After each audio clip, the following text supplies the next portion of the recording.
Bon, je pense que sans pour autant d'abord parler des élections, il était question d'abord de faire une assemblée pour toutes les activités de l'année précédente, c'est-à-dire que donc une assemblée générale ordinaire.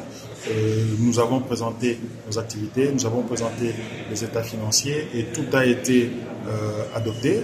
Et au-delà de cela, il fallait éventuellement commencer à penser à élire un nouveau président de la zone. Parce que vous savez qu'on est pratiquement la première zone qui organise les élections. Les gens se posent la question pourquoi, alors que le mandat court jusqu'à pratiquement au mois d'août. Mais on s'est dit, comme nous avons eu cette opportunité de nous retrouver ici en Assemblée générale, donc on a dû coupler à ce que nous puissions aussi élire notre nouveau président qui éventuellement pourra prendre pour son mandat pourra commencer après le congrès de la Confédération qui va se faire au mois d'août au Maroc. Et que déjà, c'est vrai que donc ça peut paraître un peu absurde par rapport aux gens. J'étais favori, j'avais en tout cas le consensus ou bien l'approbation de tout le monde.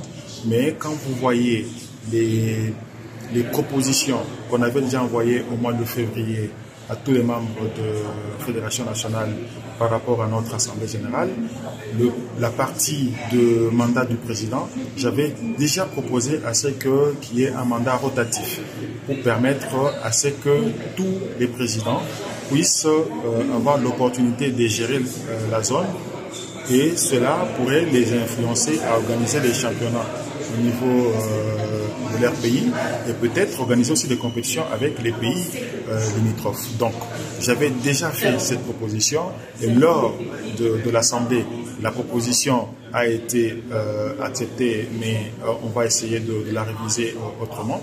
Donc, j'allais me contredire de proposer une gestion rotative et que je continue encore à faire un deuxième mandat. Maintenant, vous savez qu'aujourd'hui, sans pour autant vous cacher, la zone ne fonctionne qu'avec la République démocratique du Congo et le Cameroun. Et quand je vois un président du Cameroun, nous savons tous ce qu'il fait au niveau du Cameroun, quand je le vois postuler, avec la proposition que nous avait faite, je pense qu'il était beaucoup plus éloquent de pouvoir me retirer et le laisser prendre la zone.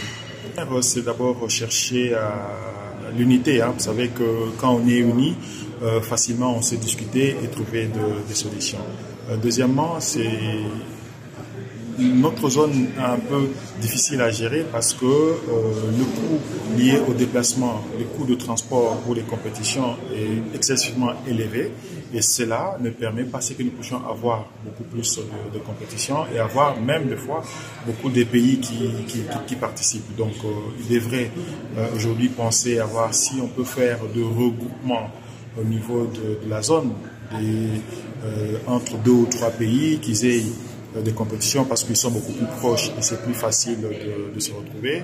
Et à la longue, on va voir maintenant les champions de tous ces petits groupes pour que nous puissions maintenant organiser un grand championnat avec le concours des sponsors. Donc ça, c'est ce que je lui ai conseillé de faire et il m'a dit que non, qu'il va pouvoir l'intégrer lors de son programme qu'il pourra présenter après le congrès et ensemble on va toujours l'aider parce qu'il dit qu'il a toujours besoin de notre concours pour l'aider à ce que son mandat puisse être aussi productif.